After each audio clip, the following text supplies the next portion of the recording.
남편이 이혼을 요구한 건 결혼 20주년이 지난 어느 날이었습니다.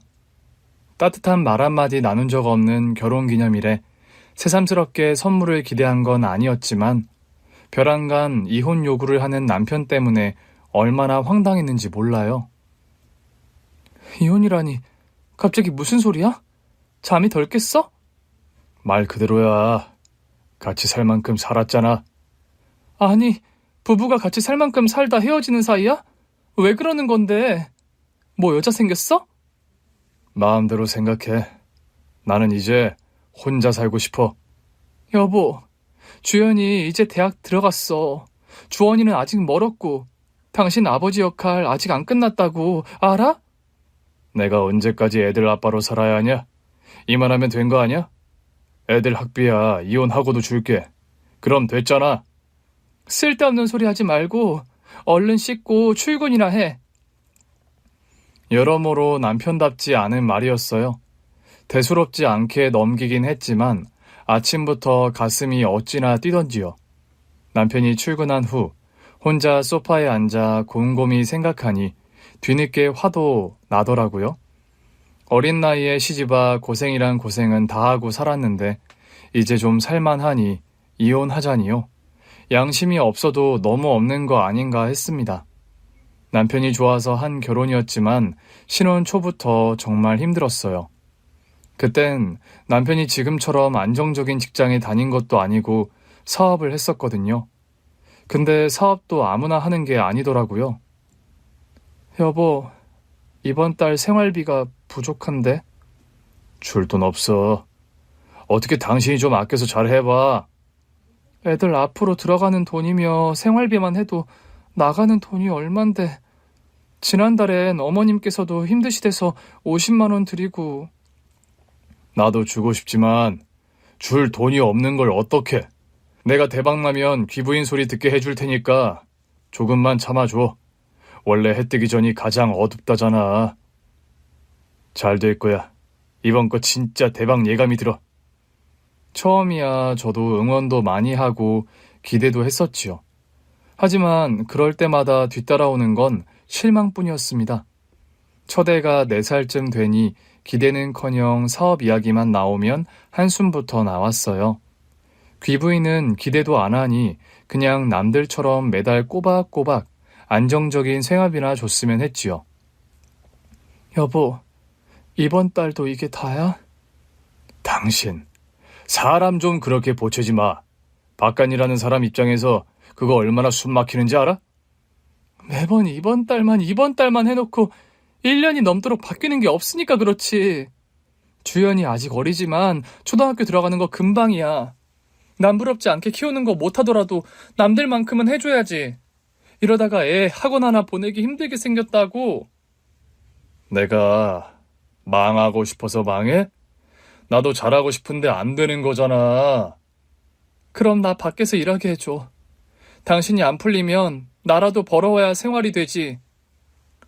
좀 참아주라고. 남들한테 대단한 사업한다고 다 떠벌려 놨는데 당신 밖에서 일하면 남들이 뭐라고 생각하겠어? 저 새끼 능력 없어. 결국 마누라 고생하게 만든다 그러지 않겠어?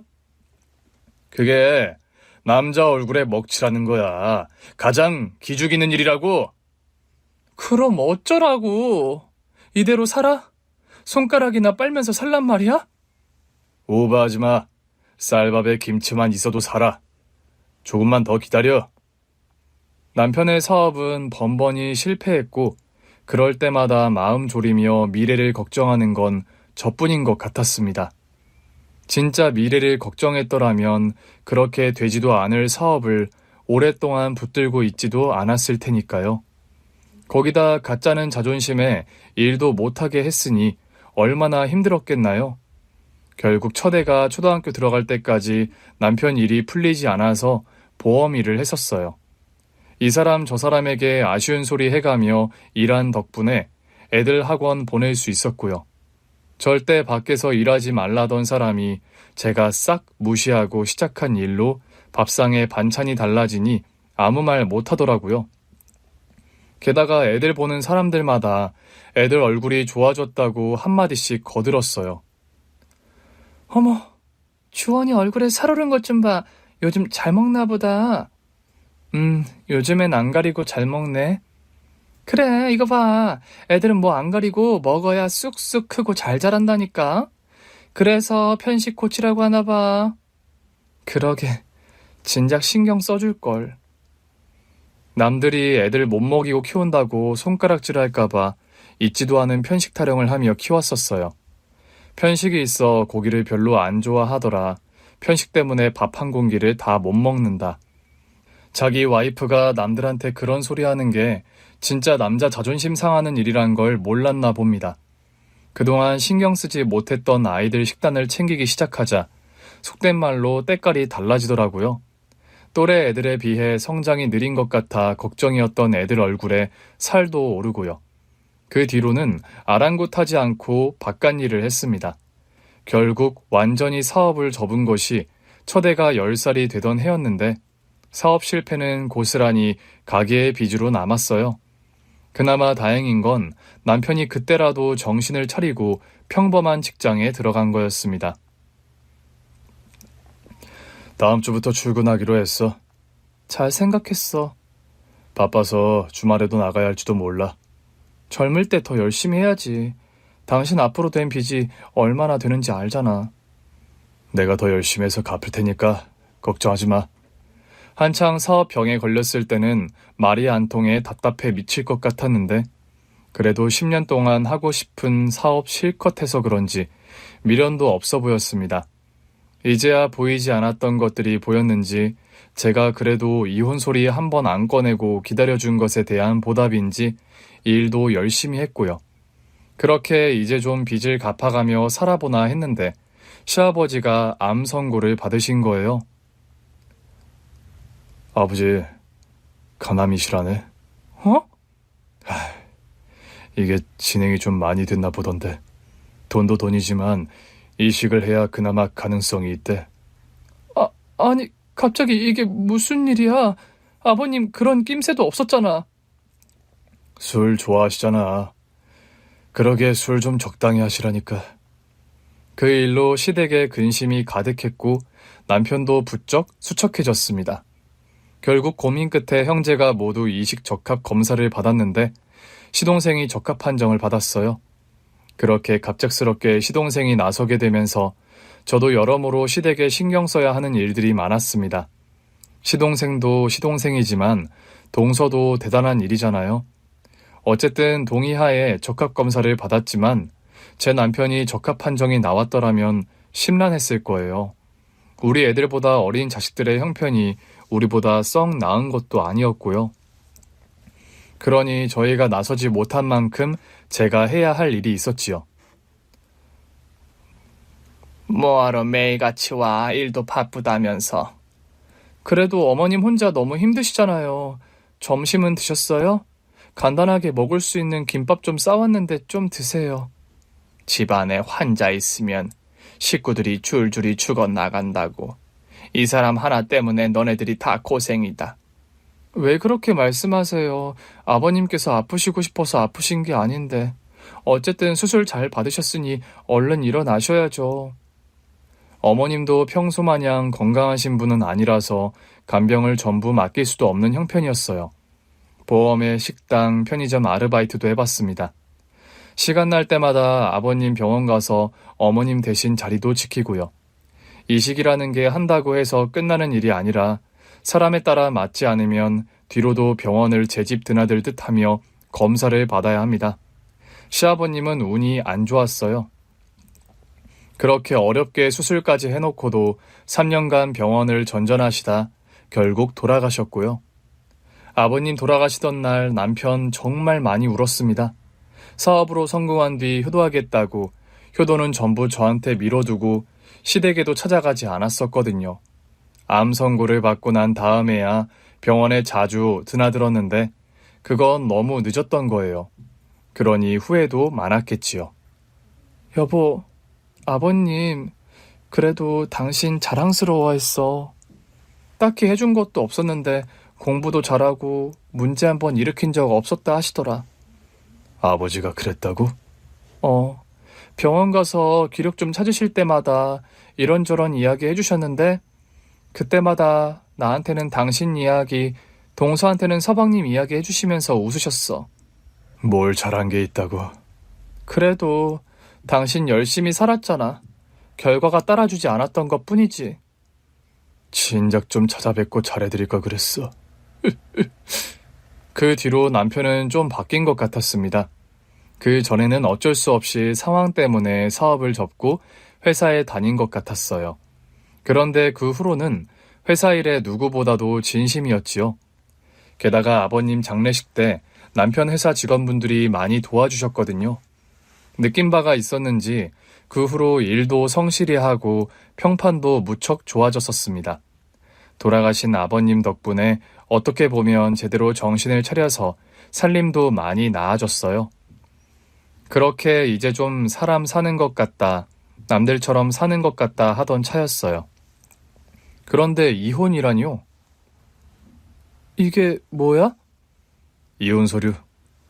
몰라 물어? 왜 그래 대체? 당신이야말로 이제 그만 받아들여. 뭘 받아들여? 속 시원히 납득할 만한 이유라도 이야기해주던지. 사람이 왜 그래? 왜 그렇게 이기적이야? 그러니까 이기적인 사람이랑 그만 살고 헤어지자고 몇 번을 이야기해. 이제 와서 무슨 이혼이야. 그렇게 이혼이 하고 싶었으면 사업한다고 난리치면서 집에 돈 한 푼 안 가져올 때 그때 해주던지. 나 혼자 아등바등하며 애들 다 키워놨더니 이제 와서 이혼해달라고? 당신이 양심이 있어 없어? 그러니까 집도 차도 다 준다잖아. 당신 다 가져. 빚은 내가 알아서 할 테니까. 빚이 뭐 얼마나 남았다고. 그 사이에 다 갚아놓으니까 이제 혼자서도 살 수 있겠다 싶어? 그럼 나보고 어쩌라는 거야? 더는 살고 싶지 않다는데 당신은 자존심도 없어? 당신이랑 살면서 자존심 같은 거 이미 박박 긁어내다 버린 지 오래야.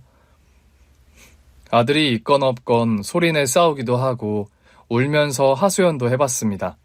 뒤늦게 권태기가 심하게 왔나 싶어 찌꺼기처럼 남은 자존심 긁어 집에서도 옷도 차려입고 안 하던 화장도 하고 그랬고요. 하지만 그때마다 남편은 모른 채 하기 일쑤였고 신경 써서 차린 밥상은 속이 안 좋다는 이유로 쳐다보지도 않았습니다. 할 수 있는 건 다 해봤지만 남편은 꿈쩍도 하지 않았어요. 대화하려는 여지도 주지 않는 걸 보고 이미 완전히 식은 마음이구나 싶더라고요. 아니, 형부 여자 생긴 거 아니야? 그러지 않고서야 그렇게까지 할 이유는 없잖아. 다른 건 몰라도 그건 아니야. 차라리 빚이 10억이 생겼다고 하면 그게 맞지. 연애할 때도 그렇고 지금도 그렇고 그거 하나는 의리 지키듯 지키는 사람인데. 이런 말 하기 뭐하지만 사람 일은 몰라. 형부도 결국 남자잖아. 아무튼 그건 아니야, 확실해. 주변에서도 조심스레 여자 문제 아니면 저렇게 나올 이유가 없다며 의심 한번 해보라고 했었어요. 하지만 돈 문제로 속을 썩인 적은 있어도 여자 문제는 없었기에 믿음이 강했습니다. 남편이 밖에서 여자를 만나고 있는 남편을 보기 전까진 말입니다. 당신 그 여자 누구야? 뭐? 아까 카페에서 만나고 있던 그 여자 누구냐고? 아이, 뭘 캐물어. 굳이 그걸 대답해야 해? 진짜 여자 문제였어? 갑자기 이혼 요구한 게? 그래, 여자다. 이제 됐어? 기어이 내 입에서 그 말이 나오길 기다렸던 거야? 이 나쁜 놈아! 저는 남편을 마구 팼습니다. 되지도 않을 주먹질을 남편은 그저 묵묵히 맞고만 있었지요. 당신이 어떻게 나한테 그래? 당신이 어떻게? 내가 어떻게 살았는데? 당신 때문에 내가 어떻게 살아왔는데? 소리도 질러보고 밀치고 꼬집어도 봤지만 분이 풀리지 않았습니다. 다른 건 몰라도 여자 문제는 절대 아니라고 생각했으니까요. 미련하게도 세상 남자들 다 바람 펴도 내 남편은 아닐 줄 알았어요. 결국 그렇게 혼자 분풀이하다 정신을 놓아버렸지요. 사람이 바싹바싹 말라간다는 게 무슨 말인지 알겠더라고요. 일도 못하고 집 밖으로 나가지도 못했어요. 그러던 중 시어머니가 찾아왔더라고요. 주원이 말이 요새 통머를 못 먹는 것 같아 전복죽 좀 해왔다. 뭘 이런 걸 해오세요. 힘드신데. 자식 잘못 키웠으니 이런 거라도 해야지. 울지 마라. 마음 떠난 애 붙들어 봤자 네 마음만 골는다. 어머니, 저 이혼 못해요. 제가 어떻게 지킨 가정인데요. 그 사람 사업한다고 돈 한 푼 안 가져다 줬을 때도 이혼 생각도 안 했던 저예요. 싫다는데 어쩌니. 형석이 그게 그렇게 나올 정도면 이미 마음 단단히 먹은 것 같은데. 어머님이 좀 설득해주세요. 어머님 말씀은 들을 거예요. 혜선아, 그러지 말고 그냥 여기서 정리해. 어머니. 너만 힘들어. 껍데기 붙들고 살 거야? 이미 마음 뜬 애야. 그런 애 붙들고 살아봤자 너만 힘들다고. 그런 말씀하지 마세요. 어머님은 잘 아시잖아요. 내가 어떻게 살았는지 아시면서 어떻게 그런 말씀을 하세요? 나도 마음 아프다. 할 수만 있다면 내가 다 어떻게 해결하고 싶어. 근데 안 되는 걸 어쩌냐. 이렇게 시간만 더 지체해봤자 너만 힘든 게 뻔히 보이는데. 안 돼요. 절대 안 돼요. 혜선아, 나는 내 자식보다 네가 더 안쓰럽고 마음이 아프고 그런다. 내가 전생에 무슨 죄를 지었는지, 남편이고 자식이고 이렇게 응어리질 일만 생기는지 모르겠지만 이게 다 업보 아니겠냐. 너라도 살아야지. 너는 살아야지. 어머님께서는 눈물 흘리며 저를 설득하셨습니다. 결국 팔은 안으로 굽는다더니 바람난 아들한테 쓴소리 한번 안 하시고 저보고 포기하라는 어머님이 너무 밉더라고요. 먼 친정 대신에 제 부모님이라고 생각하며 시부모님 모셨고 제 식구 챙기듯 시댁 챙기며 산 세월이 20년이에요. 저 위해 하는 말씀이라고 하시지만 이혼은 결국 남편 좋은 일이잖아요. 그렇게 며칠을 보내고 나니 문득 궁금하더라고요. 여자 문제 한번 일으킨 적 없는 남편 마음을 훔친 여자가 누군가 하고요. 누군데? 뭐가? 그 여자 말이야, 누군데? 그냥 미국 사는 사업가. 하! 본인 사업이 안 되니까 이제 사업가한테 흥미가 생겼나 보네? 다음 달에 같이 미국 가기로 했어. 그 전에 이혼 서류 처리하게 당신 원하는 거 다 내놓고 갈게. 친권도 원하면 포기할 테니까 그냥 놔줘. 진짜 못됐다, 당신. 나도 이 나이에 다시 사랑이라는 감정을 느낄 줄은 몰랐어. 당신한테도 주연이, 주원이한테도 미안한 일인데 내가 어떻게 할 수 있는 일은 아니잖아. 처음 이혼을 요구했을 때부터 끝까지 남편은 시종일관 같은 태도를 유지했습니다. 저뿐만 아니라 아이들에게도 마찬가지였어요. 결국 보다 못한 첫째가 화가 나 제게 그러더라고요. 엄마, 그냥 이혼해. 가만히 있어. 엄마 아빠 일이야. 이게 어떻게 엄마 아빠만의 일이야? 이건 가족 일이기도 해. 나 아빠 용서 못해. 바람? 여자? 그래, 100번 1000번 양보해서 여자가 생길 수 있다 치자. 하지만 이건 너무 예의가 없잖아. 20년 함께 산 엄마한테도 나랑 주원이한테도. 남편으로서, 아빠로서 부끄러움 하나 없이 저럴 수가 없어. 사람이 어떻게 저러냐고. 이혼 그렇게 쉬운 거 아니야. 어려울 건 또 뭔데? 막말로 서류 작성하고 제출해서 법원에서 허락만 받으면 끝나는 거 아니야? 그냥 해. 시간 끌지 말고 그냥 해줘버려. 아빠 저러는 거 나도 지긋지긋해서 보기 싫으니까. 정말 최악이었습니다. 부부 사이의 문제도 문제지만 부모 자식 간의 갈등도 엄청 커졌으니까요. 사춘기였던 아들도 남편과 말 한마디 하지 않은 지 오래였어요. 대체 어디서부터 잘못된 건지 아무리 생각해도 알 수가 없었습니다. 그래서 억울했어요. 제가 그렇게 가정을 지키고자 희생하며 노력한 대가가 겨우 이 정도였나 싶어서요. 결국 지칠 대로 지친 저는 이혼하고 말았습니다. 상간자 소송 이야기를 꺼냈더니 눈에 불을 켜고 해달라는 대로 다 해주는데 왜 그런 생각까지 하냐더라고요. 상간자 소송도 뭘 알아야 하고 증거가 있어야 하지요. 누군지도 모르는 미국인 상대로 소송하는 게 쉽지 않아 시작도 못한 채 끝을 냈습니다. 결혼할 때는 뭐가 그렇게 복잡한지 한참 걸리는 것 같더니 이혼 참 쉽더라. 언니, 이혼한다고 끝난 거 아니야. 형부 자기 인생 찾아 떠났는데 언니 거기에 붙들려 있으면 안 돼. 주원이 아직 고등학생이고 지금 언니가 흔들리면 주원이도 힘들어. 알지? 알아. 아는데 아유 뭐 사는 게 이러냐. 그냥 다 싫다. 내가 흔들리고 무너지면 내 새끼 힘들어진다는 거 아는데도 그래도 일어설 힘이 안 나. 이제 막 성인이 된 딸과 아직 고등학생인 아들이에요. 집도 차도 집에 있는 모든 가전 가구가 그대로인 집에서 사라진 건 남편 하나였습니다. 인생에 남편 하나 쏙 빠진 것이었는데 내 인생은 180도 완전히 달라진 것 같았어요. 저는 엄마였고 무책임한 아빠 대신 딸의 학비와 아들의 교육비를 비롯한 생활비를 책임져야 했지만 정말 아무것도 할 수가 없었습니다. 딸의 성화에 붙들려 병원에 가보니 우울증이라며 약을 주더라고요. 선생님, 제가 이걸 먹는다고 뭐 나아질까요? 드셔야 해요. 처음 찾아오시는 환자분은 약에 대한 의심이 많으신데 결국 저희 믿고 드신 분들 중 개선된 분들이 훨씬 많습니다. 뭐가 나아지는 건데요? 남편이 되돌아오는 것도 아니고 제가 당한 배신이 없던 일이 되는 것도 아니고 과거로 돌아갈 수 있는 것도 아니잖아요. 주혜선 씨 많이 힘드시죠? 출구 없는 터널에 갇힌 것처럼 막막한 심정일 거예요. 숨이 턱턱 막혀요, 선생님. 어린 나이에 대학도 뭣도 다 포기하고 결혼해 남들보다 어린 엄마로 무시도 많이 받고 고생이란 고생은 다 하고 살았어요. 그런데 인생이 원래 이런가요? 열심히 산 사람에게는 최선의 미래가 기다리고 있어야 하는 거 아니에요?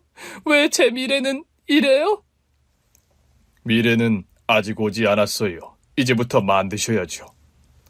남들은 약을 먹고 나아지기도 한다는데 저는 그다지 효과가 없었습니다. 꾸준히 먹지 않은 이유도 있을 거예요.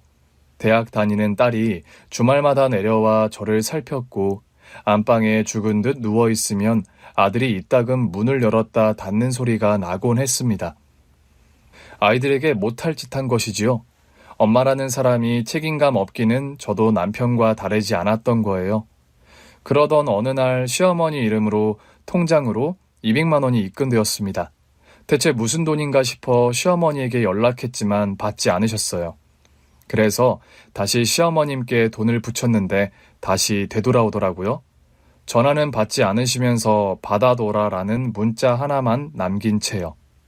그렇게 어머님께서는 다음 달도 그 다음 달도 어김없이 같은 날짜에 200만 원이라는 큰 돈을 보내셨습니다. 제가 아는 시어머니 형편으로는 매달 이렇게 큰 돈을 보낼 수가 없었어요.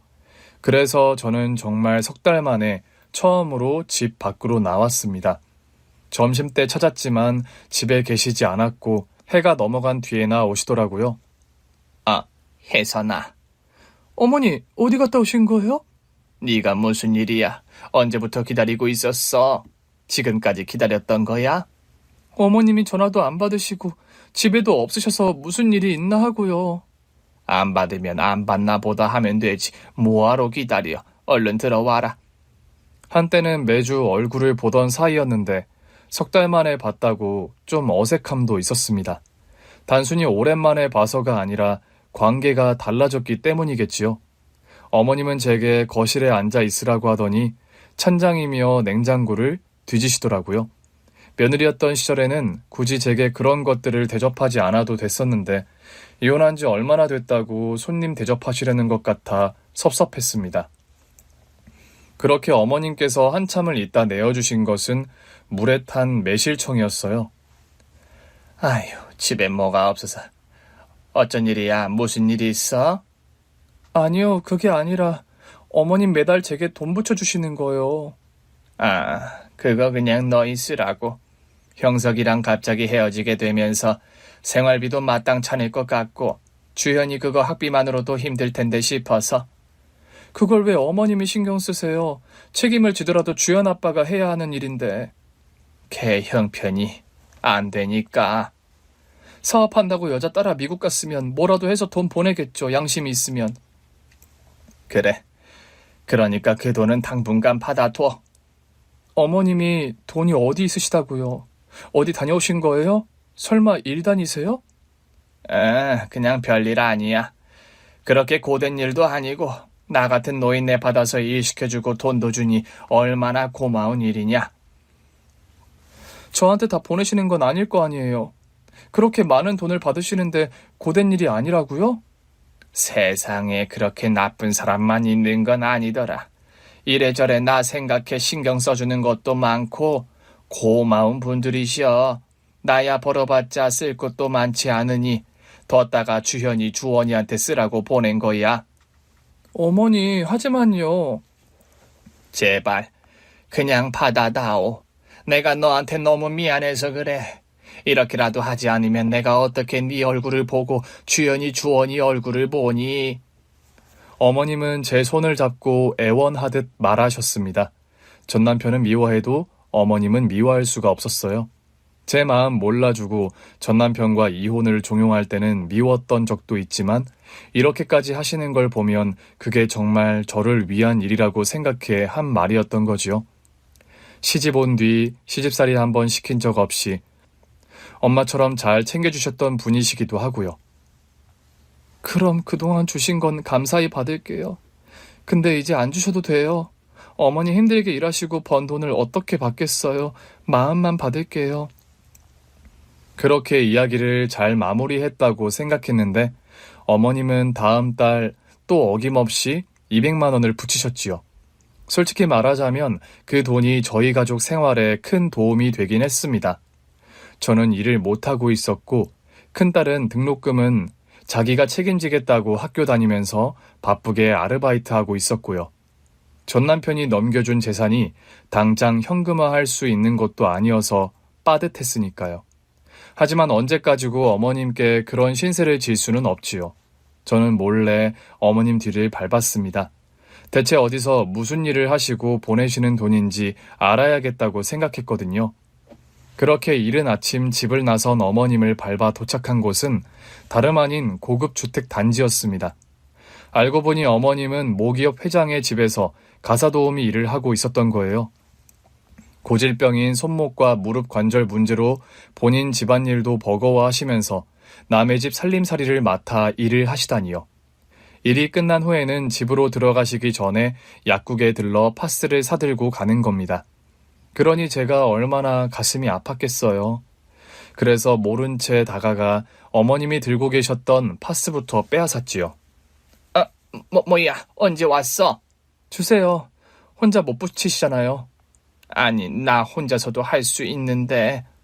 대체 무슨 일을 얼마나 하시면 파스가 이렇게나 많이 필요하세요? 일을 많이 해서가 아니라 나이가 들어서 그렇지 뭐. 그러니까 그렇게 나이 먹고 왜 밖에서 일을 하시냐고요. 자식들이 벌어다 주는 돈으로 편히 계셔도 모자랄 판에. 저는 속상한 나머지 저도 모르게 툴툴대고 말았습니다.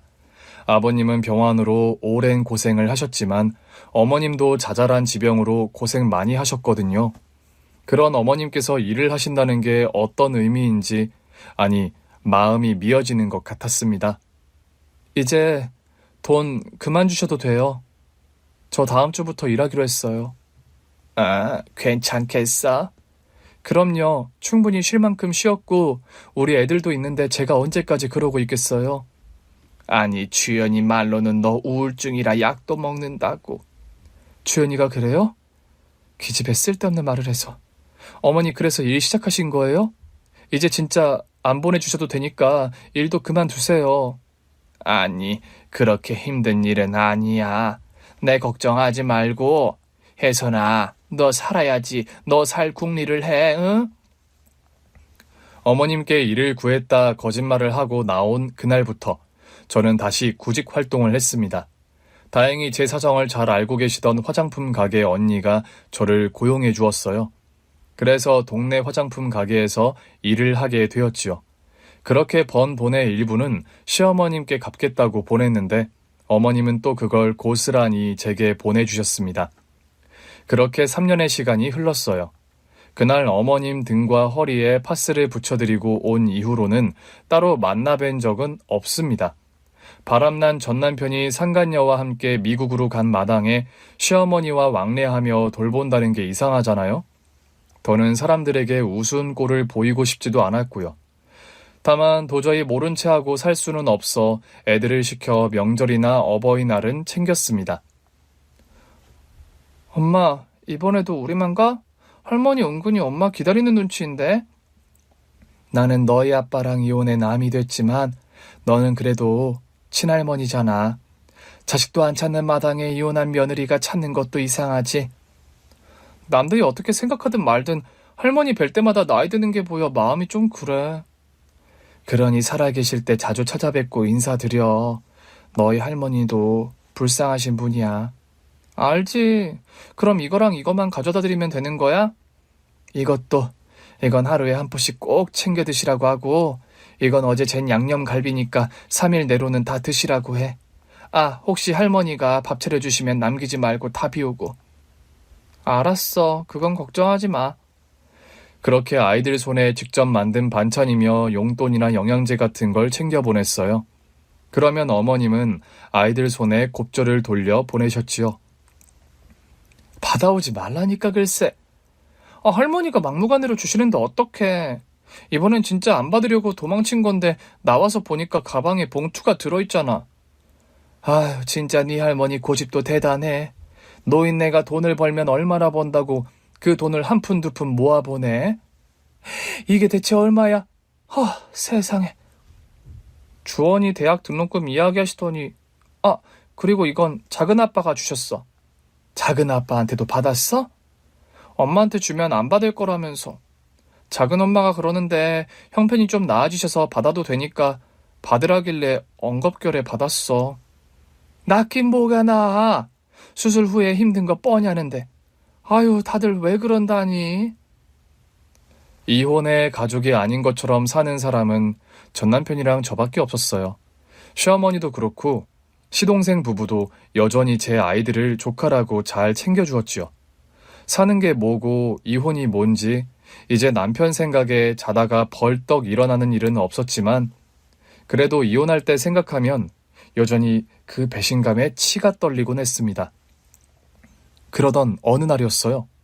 방학 동안 집에 와 있던 딸이 외출하고 돌아와 그러더라고요. 엄마, 나 아까 나갔다가 아빠 봤어. 뭐? 그 인간이 한국에 있단 말이야? 언제 들어온 거야? 그거야 나도 모르지. 근데 뭐? 좀 이상했어. 길을 걷다가 맞은편에서 마주친 거거든? 근데 아빠가 나를 보고도 그냥 지나쳐가는 거야. 뭐? 너를 모른 채 했단 말이야? 응, 전혀 상관없는 사람처럼 지나가길래 나는 내가 잘못 봤나 했어. 참나 어이가 없네. 자기 자식 나 몰라라 한 것도 모자라서 이젠 길에서 보고도 아예 모른 체 하겠다 이거네. 대단하다 대단해. 네 아빠 진짜 대단하지 않아? 그래서 좀 당황스럽긴 한데 난 좀 이상했어. 아무리 모른 체 한다고 해도 그렇지. 그래도 조금이라도 흔들리는 기색이 있어야 할 거 아니야. 근데 나를 진짜 길에서 마주치는 행인처럼 대하며 지나갔다니까? 네 아빠가 원래 그런 사람이었던 거지. 미국에서 잘 먹고 잘 살 것이지. 왜 또 들어와서 사람 마음을 볼까? 딸 이야기를 듣는데 너무 괘씸했습니다. 저한테 재산을 다 넘겼으니 양육권도 없다고 못 박은 전 남편이에요. 친권도 포기하겠다고 할 때 알아봤어야 합니다. 그 이야기가 자기 자식도 나 몰라라 하겠다는 말일 거라곤 상상이나 했겠나요? 짐승도 자기 자식은 끝까지 책임지는데요. 그 이야기 들으니 어쩐지 더 살 마음이 생겼습니다. 전 남편도 자기 마누라와 자식들 다 내팽개치고 새 인생 살겠다는데 저라고 못할 이유도 없잖아요. 이제야 좀 정신이 번쩍 뜨이는 것 같더라고요. 엄마, 필라테스 끊었어? 운동하게? 이모 말이 몸이 건강해야 마음도 건강하대. 뭐라도 해서 이제 엄마를 가꾸면서 살아야겠다. 필라테스가 그렇게 운동이 된다며. 웬일이야? 나는 완전 찬성이지. 엄마 잘 생각했어. 엄마 여기서 관리하면 거짓말 좀 보태서 아가씨 소리도 들을 수 있는데 이참에 엄마도 멋진 남자친구도 사귀고 그래. 참나, 애 둘 낳고 남자친구는 무슨 남자친구야.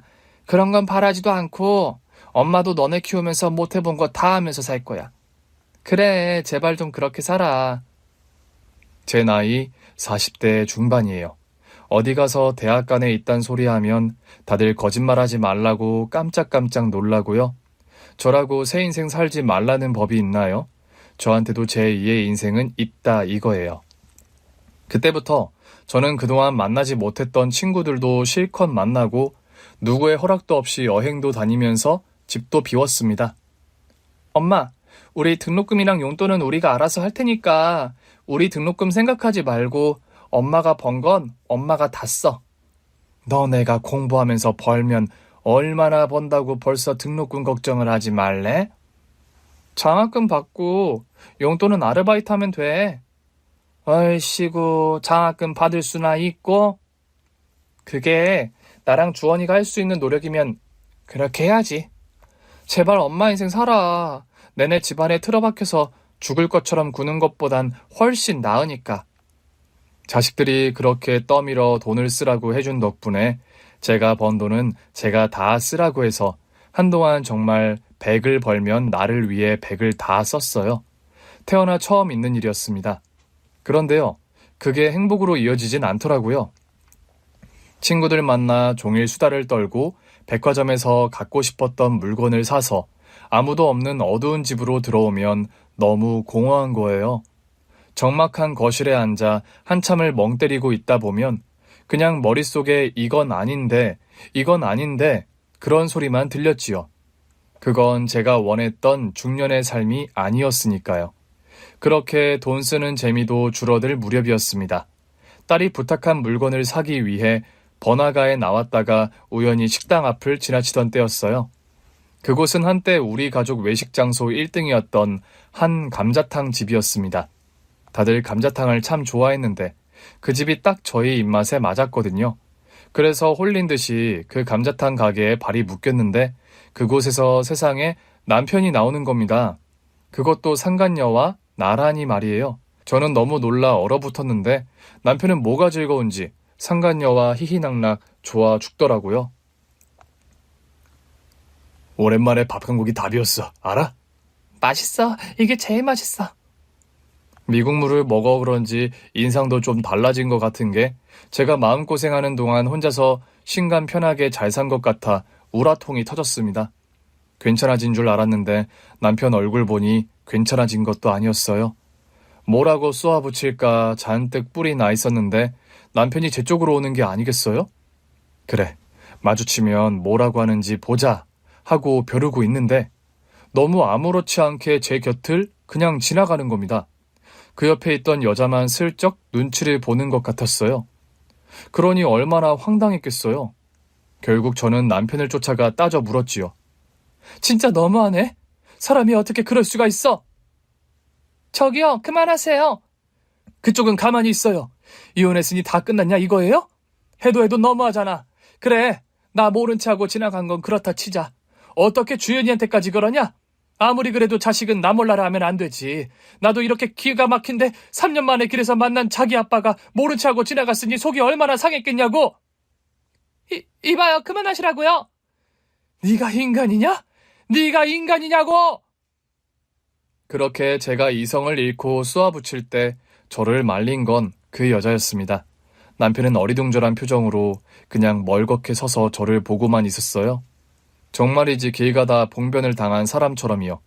지나가던 사람들이 다들 무슨 일인지 걸음을 멈추어 구경하기 시작했는데 남편 반응에 슬슬 이성이 돌아온 저도 뭔가 이상하다는 것을 느꼈습니다. 사람 잘못 보셨어요. 가요. 잠깐만요. 사람을 잘못 보다니요? 아무리 이혼했어도 한 입을 덮고 산 세월이 20년인데 내가 그걸 놓쳤을까 봐요? 가요, 형석씨. 하지만 여자는 남편을 데리고 그냥 가버렸고 남편도 별말 없이 따라가 버리더라고요. 그렇게 멀어지는 두 사람을 보며 그제야 딸이 했던 말이 무슨 말인지 알 것 같았습니다. 그냥 길 가던 행인 대하듯 봐서 이상했다던 그 말이요. 남편이 저를 보던 표정은 정말 처음 본 사람을 대하듯 낯설고 당황스러워 보였습니다. 그 모습이 밤새 머릿속을 맴돌아 잠을 이룰 수가 없었어요. 그래서 다음날 바로 시어머니께 연락을 드렸지요. 어머니, 그 사람 한국에 들어온 거 아세요? 형석이 말이야? 네, 지나던 길에 우연히 거리에서 봤어요. 아, 그랬구나. 그런데 어머니, 그 사람 좀 이상해 보여서요. 이상해 보이다니 뭐가? 저도 그렇고 주연이도 그렇고 모르는 사람처럼 구는 거요. 그래, 왜 그랬을까? 너무 또 모질게 너 마음 아프게 그랬나 보다. 미안하다, 에휴.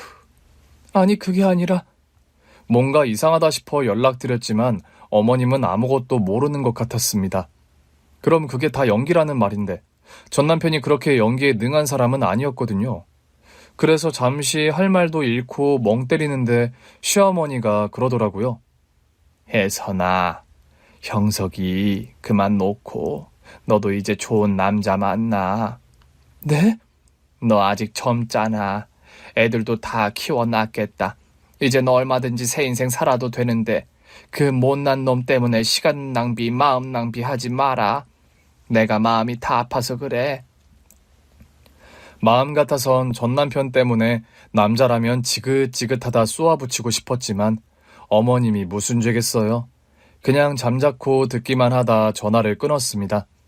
그렇게 찝찝한 마음을 버리지 못하고 지낸 지 며칠이 지난 어느 날이었어요. 그만 전 남편을 잊고 새 남자를 만나라던 시어머니가 찾아온 곳이었지요.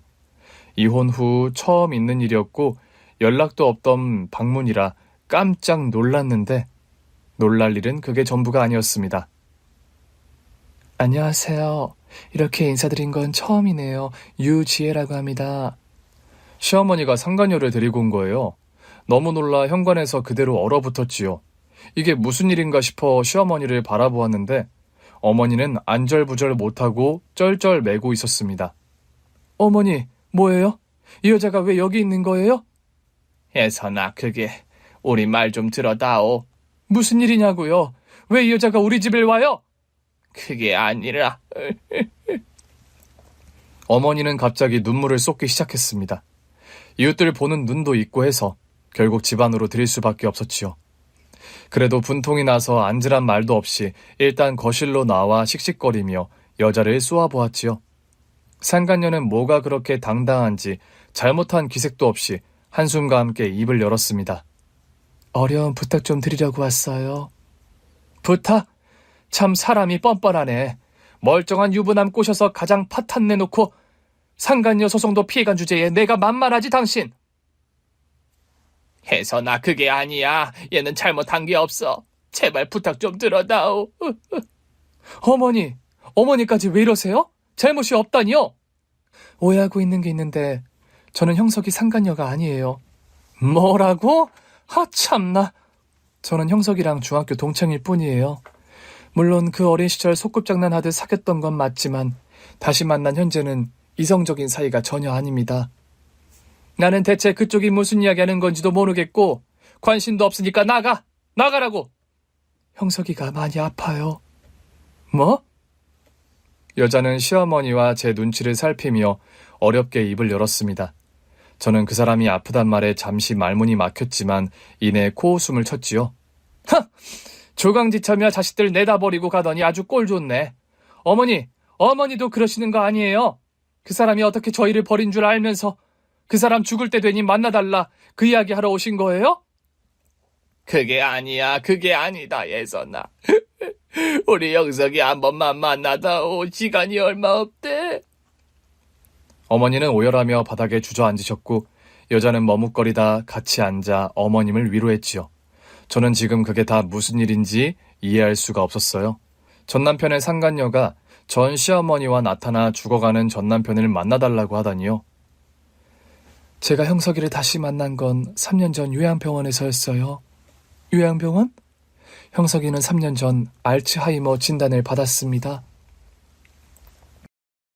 비교적 담담한 목소리의 여자의 말에 저는 아무 생각이 들지 않았습니다. 요양병원과 전 남편 그리고 알츠하이머라는 병이 겉돌았거든요.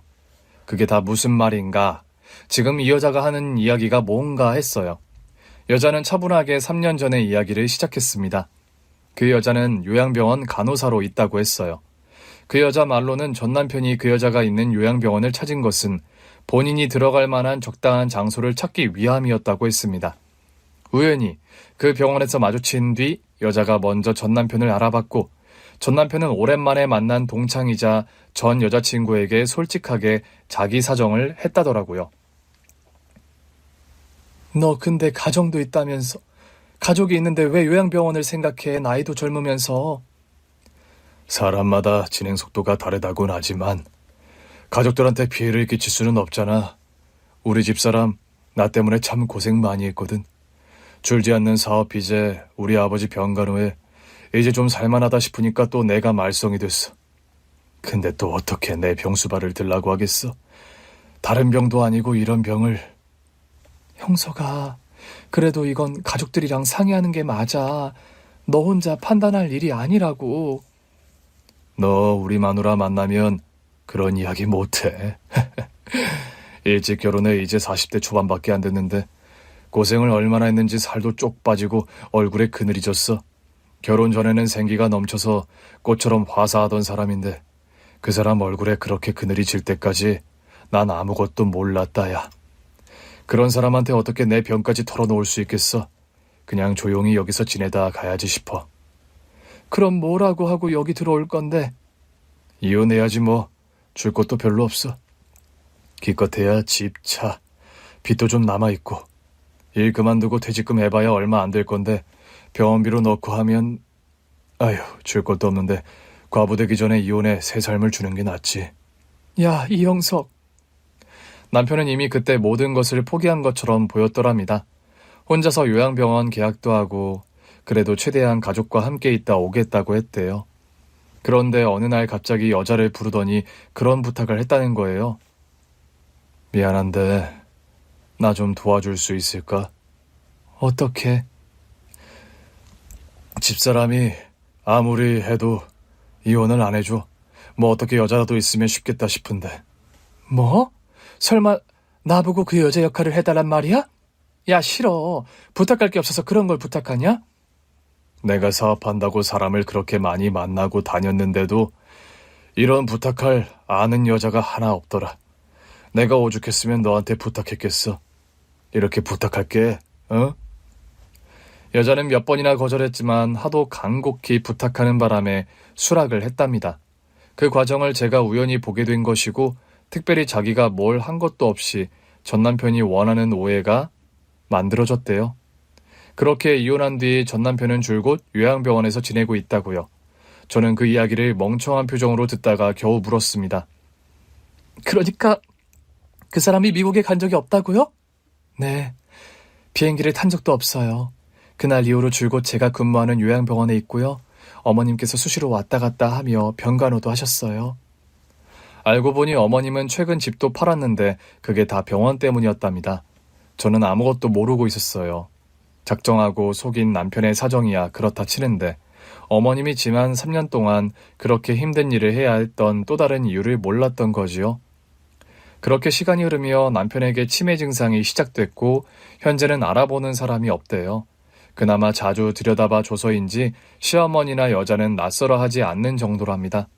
가끔 상태가 좋은 날 원하면 외출하기도 하는데 그때마다 찾는 곳이 그 감자탕 집이었다는 거예요. 갈 때마다 너무 즐거워 보이고 병원에서보다 밥도 잘 먹어서 여자가 쉬는 날 종종 남편을 데리고 그 식당을 함께 찾은 거였지요. 저와 딸도 그때 마주친 것이었고요. 그런데 그게 문제가 됐답니다.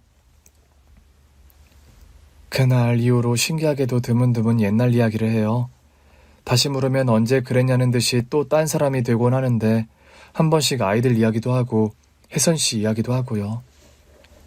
형석이가 시간이 많지 않대. 그러니 우리 아들 좀 한번 만나다오. 어? 정신이 온전할 때 가족들에게 밝혀지는 것을 원하지 않았었는데 대부분의 기억을 잃고도 가족 이야기를 하는 걸 보면 이게 맞나 싶더라고요.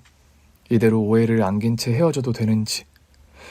먼 훗날 모든 사실을 알게 됐을 때 결국 상처는 남은 사람의 몫이잖아요. 여자의 말에 저도 모르게 눈물이 나더라고요. 머리로는 이해가 되지 않는데 가슴이 먼저 느낀 것 같았습니다. 이 말도 안 되는 사태의 진실을요. 숨이 가빠왔어요. 이유도 없이 갑자기 이혼을 요구했던 일, 모진 말로 정을 떼려고 했던 일, 연락 한 통 없다가 오랜만에 봤는데도 전혀 알아보지 못했던 일, 그게 다 알츠하이머 병 때문이었습니다. 그 사람 지금 어디 있는데요? 가쁜 숨과 함께 겨우 울음을 참고 내뱉은 말이었어요. 여자가 뭐라고 하는데 잘 안 들렸습니다. 오열에 가까운 어머니의 울음소리도 귀가 먹먹해서 잘 들리지 않더라고요. 무슨 정신으로 따라 나선지도 모릅니다. 여자를 따라가 보니 한적한 외곽에 요양병원 하나가 있더라고요. 저도 오래전부터 몇 번이나 오가며 봤던 곳이었습니다. 그리고 그곳에는 정말 전 남편이 있었어요. 이영석 씨, 기저귀 착용하셔야 해요. 오늘만 해도 벌써 시트를 2번이나 갈았잖아요. 싫어요. 불편해서 하고 싶지 않아요. 그러면 젖은 옷 입고 불편하게 있어야 하는데 그래도 돼요? 어머님 오실 때까지 혼자 갈아입지도 않으시면서? 전 남편은 요양보호사와 기저귀로 실랑이를 벌이고 있었습니다. 겉보기에는 멀쩡해 보였는데 하는 행동이나 말이 너무 낯설었어요. 너무 기가 막히고 어처구니가 없어서 말문이 턱 막히더군요. 천천히 다가가니 남편은 경계하는 기색이 역력했어요. 바로 옆 벽면에 붙인 가족 사진 속 제 얼굴을 알아보지도 못하고요. 주연 아빠? 힘겹게 부른 말에도 반응이 없었고 그 여자와 어머니를 찾는 듯 자꾸 뒤를 살폈지요. 너무 자극하지 않는 게 좋다는 여자의 말에 천천히 다가가 무릎을 꿇고 앉아 전 남편의 손을 잡았습니다. 그러고 보니 남편 손 잡아본 게 얼마만인가 싶더라고요. 왜 여기 혼자 이러고 있어? 나도 있고 주연이도 있고 주원이도 있는데 우리 애들 보고 싶지 않았어? 울음을 꾸역꾸역 참으며 어렵게 꺼낸 이야기에 남편은 저를 빤히 보더라고요. 기억이 온전하지 못하고 단편적인 기억들로 반응할 수 있다는 이야기에 한 번이라도 저를 기억해줬으면 하는 마음으로 간곡히 이야기했습니다. 그 감자탕집 말이야. 우리 다 같이 안 간지 너무 오래됐잖아. 주연이 주원이 불러서 다 같이 갈까? 당신 그 집 감자탕 정말 좋아했잖아. 아무리 참으려고 해도 눈물은 기어이 비집고 흘러내렸고 남편은 그런 저를 잠시 빤히 바라보았습니다. 그리고 고개를 갸웃거리며 입을 여는데 그 한마디에 저는 무너지며 오열하고 말았어요. 그 감자탕은 내가 아니라 우리 집사람이 좋아하는 건데. 인생은 정말 모르겠습니다. 뭐든 정직한 마음으로 열심히 산다고 해서 반드시 좋은 결과가 따르는 건 아닌 것 같아요. 꿈꾸던 사업도 망해 아버지도 힘든 투병 후 돌아가셨는데 기억에서 가족을 잃는 잔인한 병까지 걸리다니요. 그 뒤로 저는 남편 요양병원에 매일같이 출퇴근 중입니다. 아이들도 충격이 컸어요. 하지만 시간이 얼마 남지 않은 탓에 원망할 시간도 없습니다. 매일 찾아가 다정히 이름 불러주고 사랑한다 말하기도 모자란 시간이에요. 아빠 나왔어. 이거 봐, 나 요즘 취미로 뜨개질하거든. 아빠 모자 떠왔잖아. 써봐. 잘 어울리나 보자. 어머, 색깔이 딱 당신이랑 맞네. 이게 내가 딱 퍼스널 컬러 생각해서 짠 거거든. 퍼스널 컬러? 그게 뭔데? 있어. 사람마다 어울리는 색감을 생각했다는 거야. 우리 아빠는 딱 봐도 여름 쿨톤. 파란색이 잘 어울리지? 어디 봐봐, 아빠. 이야, 내가 목도리도 세트로 떠줄게. 취업 준비해도 모자랄 시간에 무슨 털모자에 목도리야. 그나마 스트레스 풀리는 거란 말이야. 아, 맞다. 주원이 입대 날짜 나왔다는데? 그런 말 없었는데. 이따 와서 이야기할 건가 보다. 아빠 아들 군대 간대. 그 쥐밤틀 만한 게 언제 그렇게 커서 국방의 의무를 하러 가고. 딸은 주말마다 찾아와 그렇게 수다를 떨어요. 남편은 이해하는 건지 못하는 건지 그냥 웃으며 듣고만 있습니다. 그 얼굴이 편해 보여서 좋아요. 알다가도 모를 인생에 이리 치이고 저리 치여 고단한 인생이다 싶으면서도 그렇게 아무런 근심 없는 표정으로 딸을 바라볼 시간이 있어 다행이다 싶습니다. 그래서 요즘은 그거 하나 바라고 있어요. 매일 하루만 더 살아라. 다음 날이 되면 또 그 하루만 더 살아라고요. 평생 요양병원에서 간병하는 것도 괜찮으니까 제발 하루씩 그렇게 평생 살아달라고요. 그러면 정말 더 바랄 것도 없겠어요. 오늘 준비한 사연은 여기까지입니다. 재미있게 들으셨다면 구독과 좋아요, 알림 설정까지 눌러주세요. 그럼 저는 다음 사연으로 찾아뵐게요. 오늘도 건강하고 행복하세요.